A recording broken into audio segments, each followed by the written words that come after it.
അതായത് ഞാൻ എപ്പോഴും പറയും, പ്രൈവറ്റ് സെക്ടറിൽ ഇപ്പൊ ടോം ഒരു ബിസിനസ് ഹെഡ് ചെയ്യുന്ന ഒരാളാണ്. ടോമിന്റെ ഒരു മാനേജറോട് പറയാണ്, നിങ്ങൾ you have to complete this assignment within 6 months. നിങ്ങളൊരു അസൈൻമെന്റ് കൊടുക്കുക. അയാൾ 6 മാസത്തിനുള്ളിൽ അത് പൂർത്തിയാക്കിയില്ലെങ്കിൽ എനിക്ക് ഉറപ്പായിട്ട് ടോമിനെ അറിയാവുന്നറിയാം, 181ാമത്തെ ദിവസം അയാൾ ആ കമ്പനിയിൽ ഉണ്ടാവില്ല. ഒരു കമ്പനിക്ക് അഫോർഡ് ചെയ്യാൻ പറ്റില്ല.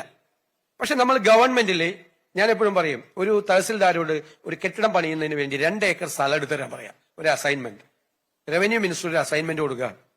6 മാസമല്ല 6 കൊല്ലം കഴിഞ്ഞാൽ എടുത്തു കൊടുക്കൂല.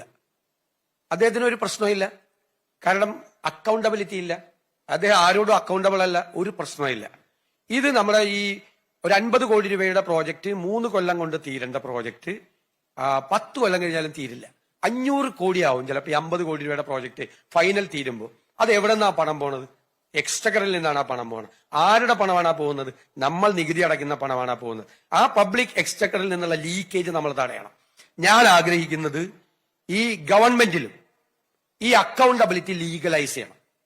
180 ദിവസം കഴിയുമ്പോൾ 181ാമത്തെ ദിവസം നോക്കി ഇയാൾ സ്ഥലം എടുത്തു തന്നിട്ടില്ലെങ്കിൽ ഈ ഷുഡ് ബി അക്കൗണ്ടബിൾ. അത് നമുക്ക് എന്തുകൊണ്ട് പ്രൈവറ്റ് സെക്ടറിൽ കാര്യങ്ങൾ ഭംഗിയായി ചെയ്യുന്നത് പോലെ ഗവൺമെന്റ് സെക്ടറിൽ ചെയ്യാൻ പാടില്ല?